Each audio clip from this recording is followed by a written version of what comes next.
Buenas tardes, muchas gracias. Este es, me voy a meter en un baile complicado.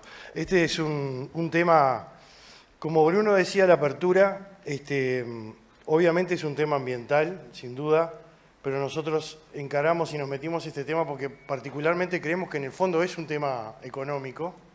Y bueno, quienes hemos estado siguiendo, quienes hayan estado siguiendo la prensa estos días, lo que está pasando en el COP28 en Dubái, un poco ha demostrado eso, ¿no? Ha habido propuestas en torno a estos temas, específicamente en torno a la energía, pero también particularmente reuniones en torno a la ganadería y el metano, que llevan propuestas a veces un poco preocupantes y que en algunos países de Europa, especialmente, incluso Nueva Zelanda, por lo menos hubo alguna amenaza, y Australia, con medidas restrictivas hacia la producción ganadera que son un tanto, a nuestro juicio, no profundamente analizadas. Y ha habido en el último tiempo, y creo que nuestro país en alguna medida, lamentablemente desde algunos puntos se está contagiando de esto, una visión muy reduccionista de este tema, ¿no? Con un enfoque en solo el carbono y no que el hombre forma parte de este sistema, la humanidad forma parte de este sistema que estamos analizando y que hay consecuencias económicas que pueden ser bastante perjudiciales para muchas cosas. Entonces, por ahí viene nuestra preocupación un poco por dónde viene este tema. Entonces, desde el punto de vista del contexto, y que viene un poco a lo que estaba diciendo, desde hace bastantes décadas que se ha estado debatiendo sobre los orígenes del cambio climático y la relación de la temperatura global y la emisión de gases de efecto invernadero. Es un tema que sigue en el tapete, sigue discutiéndose este tema. Se centró inicialmente en el dióxido de carbono como la principal fuente, pero rápidamente hubo voces que levantaron al metano como una de las causantes principales y relevantes para el calentamiento global. Aunque se encuentra naturalmente en la atmósfera, las emisiones de ambos gases aumentaron significativamente durante el siglo XX, supuestamente debido a las actividades humanas económicas, y esto es lo que dice el panel intergubernamental de cambio climático. Particularmente, y esto lo decía recién, la comunidad internacional ha estado debatiendo sobre la implementación de políticas públicas para reducir las emisiones, incluidas las que nos preocupan, que son las originadas en la producción ganadera. Los rumiantes en general, y más concretamente el ganado doméstico, son fuentes importantes de metano, por lo que cualquier política que esté basada en información que no sea científicamente adecuada o esté científicamente basada, puede tener consecuencias negativas imprevistas, tanto sociales como económicas, y por ahí viene un poco la preocupación. El origen antropogénico del cambio climático y el papel que juegan los gases en el cambio climático, la verdad que por más que lo digan, no ha sido completamente saldado por la ciencia, es un debate que sigue, nosotros no lo vamos a traer acá y vamos a considerar plausible la situación para analizar este tema, no nos va a preocupar hoy esta cuestión. Entonces, como antecedentes al análisis que queremos hacer hoy, algunas fuentes estiman las emisiones globales de carbono en 580 megatoneladas al año, de las cuales 40%, que son unas 230, provienen de fuentes naturales y 60 serían de origen antropogénico, o sea, unas 350 megatoneladas. Para el 2019, particularmente para Uruguay, el estudio de emisiones estimó las emisiones provenientes del ganado, como emisiones como metano y estiércol, en 630 gigatoneladas o 630.000 toneladas, que capaz que es más fácil de entender.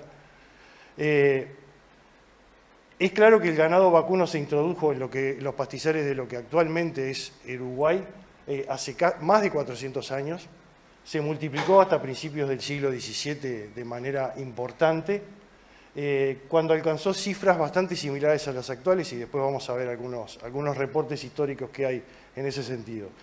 Se redujo al mínimo histórico conocido, por lo menos en los primeros años luego de la independencia, por muchas causas que pasaron allí, y desde allí en adelante tuvo como un crecimiento sostenido, hasta converger, lo mostraba Bruno hoy en la presentación previa, a un estado cada vez más estacionario en esos 13 millones de cabezas que hoy conocemos. Hay nuevas métricas propuestas recientemente para comparar lo que se llama forzamiento radiactivo o la capacidad de retener calor de los gases, que sugieren que en un rebaño constante, donde las emisiones sean constantes, tendría un efecto casi neutro en el calentamiento, que es un poco la situación de nuestra ganadería desde hace unos cuantos años. Entonces, esta, como yo les decía, es una investigación que empezamos hace un tiempo, que tenemos en marcha, que obviamente no está terminada, y que comenzamos luego de muchos años de trabajar en medidas de evaluación de medidas de adaptación y mitigación del cambio climático. Como yo le decía, la ganadería en el Uruguay, los primeros ganados aparecieron a principios del 1600, allá por las colonias, por las misiones jesuíticas en Paraguay, fueron las primeras introducciones. En 1680 está el dato de la introducción en el Río de la Plata. Desde allí en adelante hubo un crecimiento del ganado, sobre el cual no tenemos una historia demasiado clara, pero sí sabemos que alrededor del año 1790 ya había 11 millones de cabezas en el territorio de lo que era la banda oriental, y hacia adelante, y luego de la independencia, en el año 1800, luego del 1800, hubo una fuerte caída del ganado. Voy a tratar de usar el ratón a ver si... Hubo una fuerte caída del ganado, que estuvo moldeada por lo que fue la Guerra de la Independencia, la Guerra Grande, otros eventos que pasaron allí, luego de lo cual comenzó un crecimiento sostenido, que ustedes ven allí, no tenemos datos exactos, hay algunos puntos parciales que fuimos recogiendo a lo largo de la historia. Abajo tienen algunos eventos que fueron acompañando parte de esta historia, hasta que a partir del año 1900 empieza un crecimiento sostenido, y así nos introducimos en esta media de los 13 millones de cabezas, que es lo que estamos hablando hoy día. Y arriba un poco tiene lo que Bruno, arriba del todo, demostraba hoy con lo que era el estancamiento, el mercado moderno y previamente otras etapas de esta historia. Lo que sí es claro de esto, y acá abajo hay un dato bastante relevante, ya había 48 millones de cabezas de ganado en lo que hoy se conoce como la Pampa, digamos el bioma Pampa, que abarca el sur del Río Grande del Sur, Uruguay y parte de Argentina. Ya había 48 millones de cabezas en 1780 y hoy, en 2019, por poner una fecha cercana de hoy, hay 59 millones en la misma zona. O sea, el ganado lleva mucho más de 1 o 2 siglos andando en la vuelta de nuestro territorio. Esto es una cuestión, esto de la famosa culpa de la ganadería que yo trataba de poner hoy en día, poner al principio de la charla, arrancó o se disparó muy fuertemente con una publicación bastante nefasta que liberó la FAO en el 2006, donde establecía que el sector ganadero, y cuando sector ganadero se refería a toda la industria ganadera, producía más del 18% de las emisiones de origen antropogénico globales, cifra que resultaba impactante en aquel momento y que mostraba mayores incluso que las provocadas por otros sectores que uno consideraría de relevancia. Ese 18% tenía una discriminación en algunas áreas con estimaciones bastante poco felices en su momento, pero esto causó un impacto bastante grande y fue un golpe muy importante para la ganadería en su momento. Algunos organismos incluso llegaron a manejar cifras del 51% de la ganadería como responsable de las emisiones, y en el 2013 incluso FAO publicó una revisión de este trabajo que, si bien bajó un poco esta incidencia, la siguió manteniendo en cifras que andaban en el 14,5–15%. También allí apareció un documental que algunos de ustedes habrán visto, donde protagonizaba y hacía el relato un actor muy conocido, Leonardo DiCaprio, donde ponía una figura sobre la ganadería bastante atemorizadora, ¿no? Una ganadería que causaba desertificación, causaba problemas de contaminación de agua, el tema de los gases, una perspectiva bastante parcial de lo que la ganadería provoca en general en el mundo y lo que provoca en las comunidades.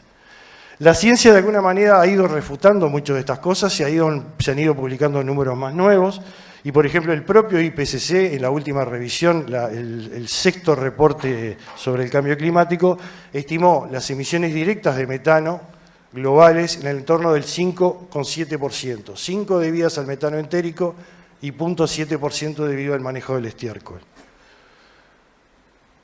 Lo que es claro es que las emisiones, cuando uno las mira en porcentaje, esto es de una publicación de Our World in Data, que más o menos coincide con la cifra que está manejando el IPCC actualmente en las emisiones de metano entérico, son del 5,8% entre el metano entérico y el estiércol. Entonces el 18% inicialmente alegado por FAO pasó por sucesivos cálculos y estimaciones y la cifra ha ido disminuyendo. Este componente ha sido bastante reducido en las revisiones que han ido pasando y aún continúa siendo evaluado. Para poner un poco en contexto las emisiones del Uruguay, todos sabemos que cuando se habla de la agricultura en el Uruguay y particularmente lo que son los países del Mercosur, si nosotros vemos lo que es el componente de las emisiones del país, de la agricultura, perdón, sobre el total del país, y particularmente en Uruguay, juegan un papel muy importante. Según esto, en Uruguay el 85% de las emisiones del país corresponden al agro. Y en todos los países de la región, en Argentina es un poco menos, pero en Brasil estamos igual, si tomamos buena parte de estas emisiones del agro son provenientes de emisiones de metano de la ganadería, porque es la industria más importante que tenemos a nivel agropecuario y la que produce más gases, pero si nosotros las llevamos al contexto mundial y las emisiones agrícolas e incluso las emisiones del país, estamos hablando de cifras bastante poco significativas para el contexto mundial. En una zona donde tiene una de las mayores proporciones de ganado del mundo. El otro tema a considerar acá es que a veces para quienes no están inmiscuidos en el sector agropecuario y escuchan este tema de las emisiones y del carbono y del cambio climático, es que el ganado, igual que el suelo, la planta y la atmósfera, forman parte del famoso ciclo biogénico del carbono. El animal libera metano que con el tiempo, el metano tiene una vida media en la atmósfera de unos 12 años, se vuelve a transformar CO2, que es el mismo CO2 que después capturan suelo y planta para transformar en materia seca vegetal que los animales consumen. Ese es un ciclo cerrado, no es como sacar petróleo del fondo de la tierra y convertirlo en CO2 mediante la quema de combustible o otros mecanismos donde agregan carbono a la atmósfera. En este caso el carbono que está en este ciclo viene de toda la historia del planeta estando en la atmósfera, no es nuevo carbono que está haciendo. Entonces, en estas condiciones uno tendría a pensar que con un stock ganadero estable durante décadas, como es el nuestro, o bastante, por lo menos por ello bastante largo, ¿por qué no pensar que en un equilibrio de la concentración de metano entérico, puede estar dado un equilibrio en la concentración de metano entérico que no tenga consecuencias desde el punto de vista del calentamiento adicionales sobre la atmósfera? Entonces, esto fue nuestra primera preocupación y con alguna información que teníamos, tratamos de atacar este primer problema. Pero para entrar en esto, primero hay que entender cuáles son los mecanismos de evaluación que se usan normalmente, y no quiero llevar mucho tiempo con esto, pero para poder entender el razonamiento, ¿no? Normalmente se evalúan las emisiones de CO2 y su poder sobre el potencial de calentamiento mediante un indicador que se llama GWP, que en inglés quiere decir Global Warming Potential, que es el potencial de calentamiento. Esto mide el potencial de retener energía de un gas en relación al potencial de retener energía del mismo volumen o de la misma masa del gas anhídrido carbónico, de CO2. O sea que es un indicador relativo. Mide la capacidad de retener carbono de un gas con respecto a otro. Y esa es la tabla que uno está acostumbrado a ver, donde dice que el metano, por ejemplo, de origen no fósil, que sería el que estamos nosotros, en un horizonte de tiempo dado, acá está usando dos ajustes que se han ido haciendo a lo largo del tiempo, pero en un horizonte de 100 años, tiene 28 veces el poder de retención de energía que una molécula de CO2 o una unidad de masa de CO2.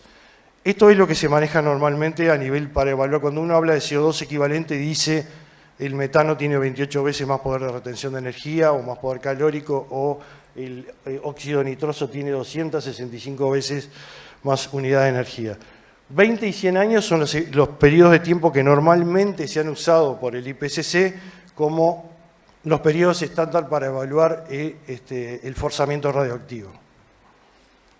Entonces, ¿cómo se calcula este famoso? ¿Cómo es que se integra? Cada gas particularmente, acá tengo dos representaciones, tiene un poder de retención de calor, una unidad de ese gas, acá es 1 gramo, tiene un poder de retención de calor, eso se llama forzamiento radiactivo. El Sol, cuando irradia sobre la Tierra, esa energía se refleja mediante el albedo de la Tierra y parte de los gases que están en la atmósfera la retienen y parte se pierde al espacio.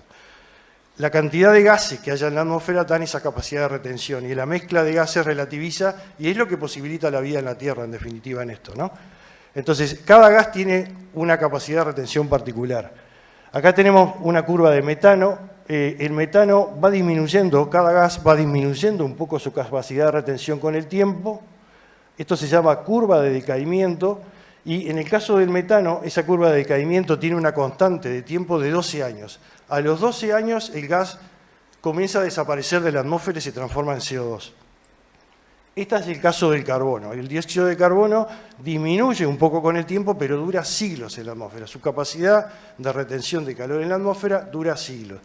El indicador GWP, este famoso, lo que hace es dividir la sumatoria de la capacidad de retención de calor durante 100 años del metano sobre la capacidad de retener calor acumulada de 100 años del CO2. Si yo acumulo esta capacidad de retener calor del metano, a lo largo del tiempo me da esto. Y como ustedes ven, llega a un punto que no es capaz de retener más calor y el dióxido de carbono continúa permanentemente. Esto es lo que me da estas relaciones que está acá. Yo si divido estos puntos, por ejemplo, a los 20 años de 65 sobre 0,79, me da el famoso 84 que aparece acá. A los 100 años, si divido el 82 entre el 2,9, me da el famoso 28 que aparece en las tablas del IPCC. Así se calcula este coso. Pero como ustedes verán, esta curva de aquí arriba es un tanto engañosa, porque esta capacidad de metano de retener calor y acumular calor durante todo ese tiempo solo se daría si no tuviéramos esa curva de decaimiento donde ya a los 30 y pico años solo queda un 5% de ese gas en la atmósfera. Este 28 que yo tengo aquí al final de la vida útil casi está dado simplemente porque existe dióxido de carbono y no porque esté el metano calentando la atmósfera. Entonces, en este paquete de construcción, acá están las dos gráficas que veíamos, no toman en cuenta de que el metano casi desaparece de la atmósfera y ese indicador no es un indicador adecuado cuando nosotros tenemos emisiones constantes todos los años de metano, donde va desapareciendo cada 12 años lo que teníamos acumulado anteriormente.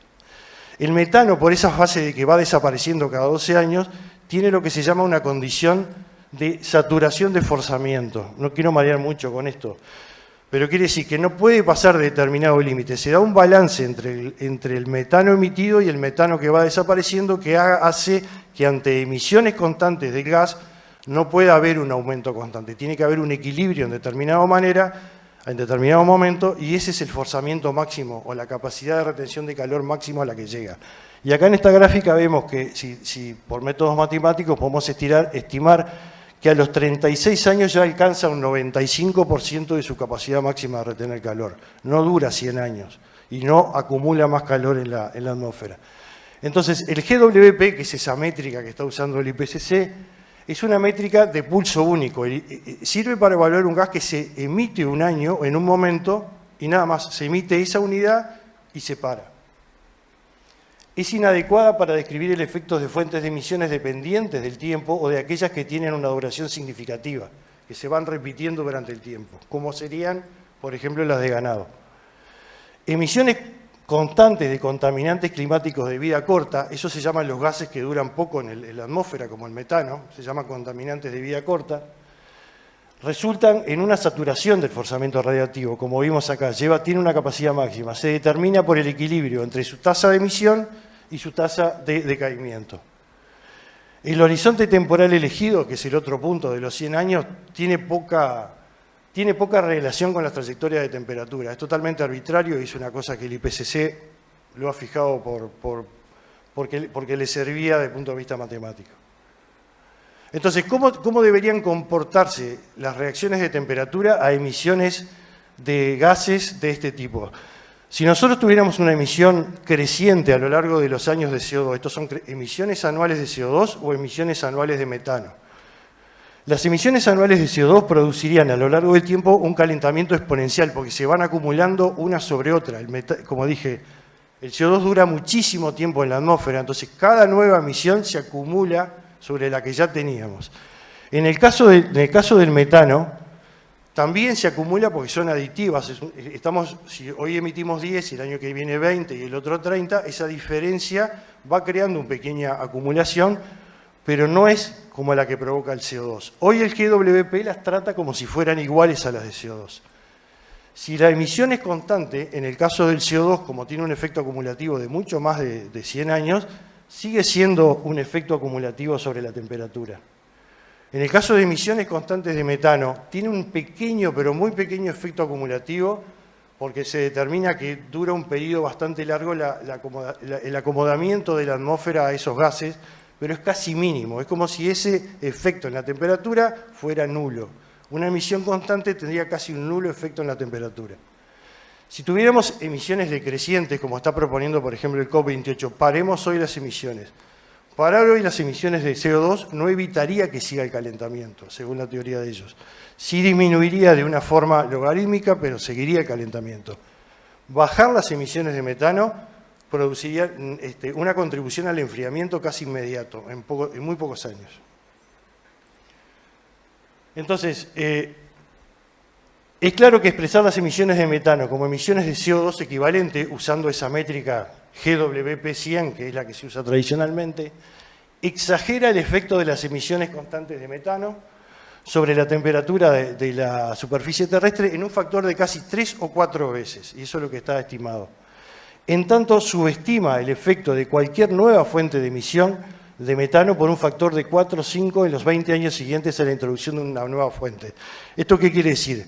Es cierto, emisiones constantes están sobreestimadas. Ahora, si yo tuviera un rodeo que aumenta y estuviera agregando emisiones, el metano es claro que en los primeros años de vida tiene un efecto muy importante sobre la temperatura, pero después cae rápidamente después de un tiempo.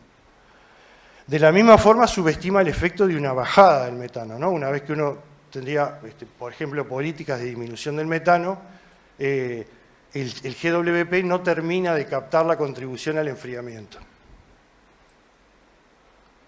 Esto es lo que mostraba Bruno hoy en la gráfica, desde 1995, más o menos, 1935, que es desde que tenemos los datos a nivel anual, de talla anual, hemos manejado un stock de más o menos de 13,1 millones de cabezas en promedio, con algún altibajo, pero poca variación. Y en los últimos años, si lo tomo del 2000 al 2022, casi el mercado moderno, como él dice, son 13,2 millones, o sea, muy poca variación de esta historia.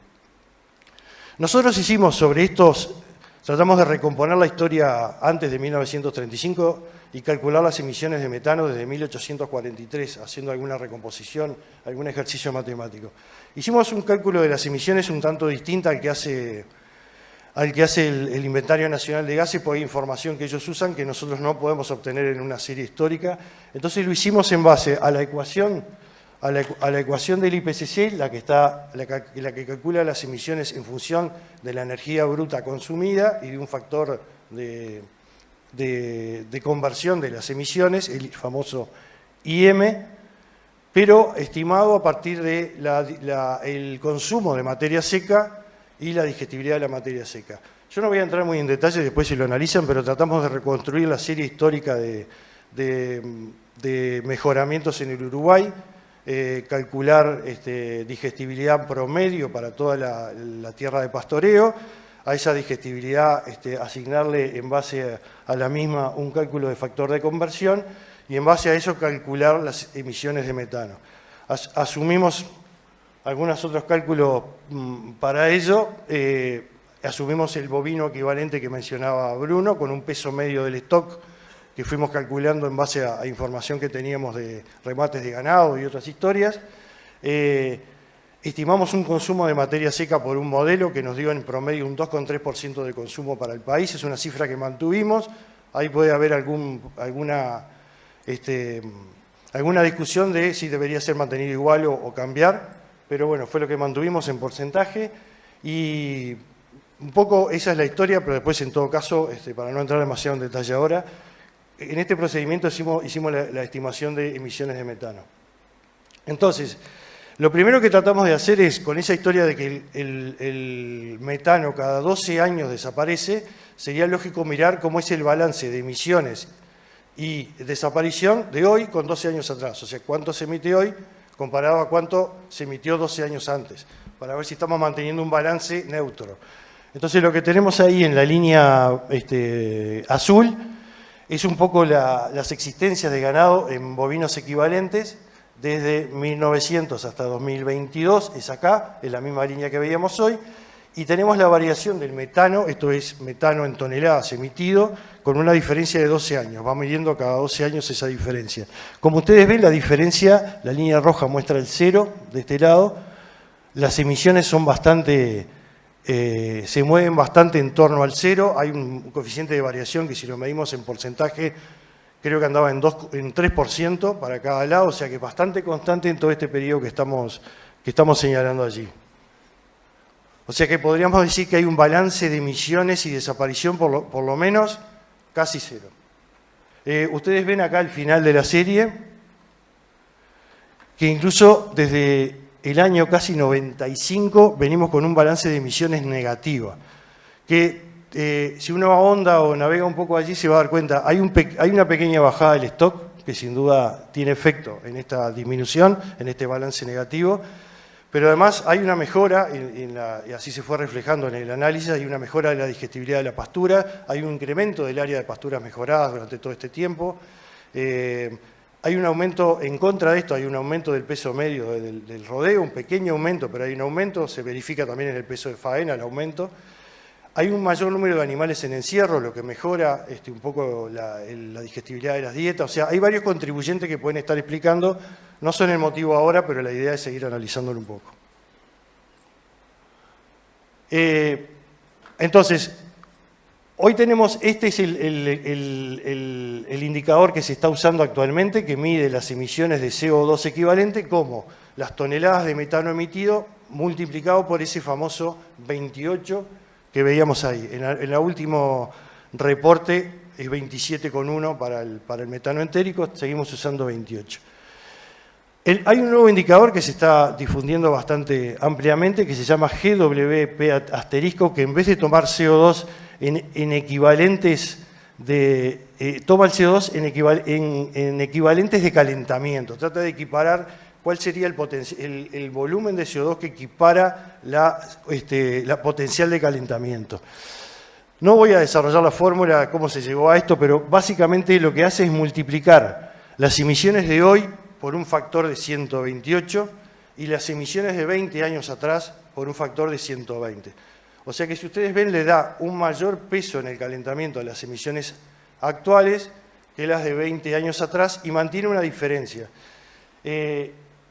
Esa diferencia tiene que ver con que sostienen que demora casi 100 años en acomodarse la atmósfera a las nuevas emisiones, cosa que en nuestra ganadería, que tiene más de 100 años con un stock bastante, habría que discutir si esa diferencia sigue siendo válida, pero la vamos a mantener. Entonces, si las emisiones en T y T-20, o sea, 20 años atrás, son iguales, no cambiaron, estamos multiplicando las emisiones solo por 8, esos 128 menos 120. Este 128 menos 120, esto estaría sobreestimando el efecto de calentamiento en 3,5 veces. Ustedes se acuerdan que antes las multiplicábamos por 28. 28 dividido 8 quiere decir que la estamos sobreestimando casi 3 veces y media si tuviéramos emisiones constantes. Si las emisiones aumentaran estos 20 años, en realidad las estaríamos subestimando, porque nosotros las multiplicamos por 28 y en realidad las nuevas emisiones las estaríamos en esta nueva metodología multiplicando por 128. Ustedes se van a dar cuenta rápidamente mirando la fórmula de cómo es esto. Por el otro lado, si las emisiones cayeran en este balance un 6% en 20 años, y quiero que se queden esa cifra en la cabeza, lo que equivale a un 0,3% anual indexado, las emisiones de calentamiento equivalentes serían cero, o sea que la contribución al calentamiento sería cero en ese caso. ¿Está claro? Tienen que caer un 6%. Si caen más de un 6% en esta nueva metodología, estaríamos contribuyendo al enfriamiento del planeta en determinada forma al estar retirando metano de la atmósfera. Entonces, lo claro es que si hoy medimos una emisión de emisiones acumuladas de metano, ¿no? que arrancamos de cero y empezamos a emitir 10 toneladas de metano por año, todos los años 10 toneladas. La antigua metodología, o la metodología que se está usando hoy, el GWP, hace esto. Acumula esa capacidad calórica y la mantiene indefinidamente. Se estaría constantemente teniendo una emisión de este volumen de CO2 equivalente todos los años. Esto agregado en el tiempo estaría contribuyendo a un aumento constante de la temperatura. La nueva metodología le da un peso muy alto cuando uno arranca a emitir a las primeras emisiones de metano, pero luego que se equilibra en ese modelo de 12 años que desaparece y se emite nuevamente, se equilibraría y como no hay emisiones adicionales, son las que se reemplazan, el volumen de CO2 emitido año por año iría cayendo sucesivamente hasta tener una contribución a la temperatura casi nula. Entonces, después de esta explicación previa para que trataran de entender, ¿qué pasa con la ganadería en el Uruguay? Nuevamente, esta gráfica está desde el origen, desde que tenemos datos, o tratamos de reconstruirlo, que es 1843. Si ustedes ven el equivalente bovinos, que ya lo vimos, es esa línea azul. El indicador actual del GWP100 estima de esta forma, en naranja, lo que son las emisiones de CO2 equivalentes anuales de nuestra ganadería, ¿no? Más o menos en las cifras que está manejando el inventario mismo. Si nosotros aplicamos el GWP, el GWP asterisco, como va tomando diferencias cada 20 años, tiene estos saltos. Acá estaba la etapa de reconstrucción, donde crecía el rodeo, si ustedes se acuerdan, y después se va como estabilizando, y de alguna manera tiene saltos, pero en casi todo el periodo desde 1900 está por debajo del GWP. Lo que se hace para evitar estos saltos, y yo se lo voy a mostrar ahora, es tomar la media móvil de 20 años. Tomar media móvil de este dato cada 20 años para evitar todos estos saltos. Y acá resulta mucho más claro el periodo de reconstrucción de la ganadería, desde 1880 hasta principios de 1900, se estabiliza la ganadería y pasa esto. Y muy interesante que en los últimos años pasa esto que vemos acá. Desde 1995... el GWP viene mostrando una caída significativa en lo que son las emisiones de CO2 de calentamiento equivalente, que se abrevia WE, como dice ahí.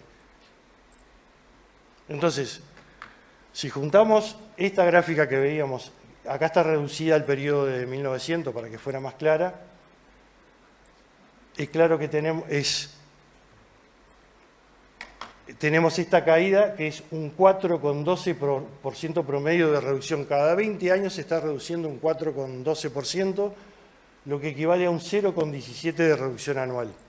Esto lo que ha dado en los últimos tiempos es cero contribución al calentamiento en los últimos 27 años, o casi cero contribución. Ustedes se acuerdan que yo decía hoy que para alcanzar el 0 tenía que ser 0,6 y reducirse 0,3% anual.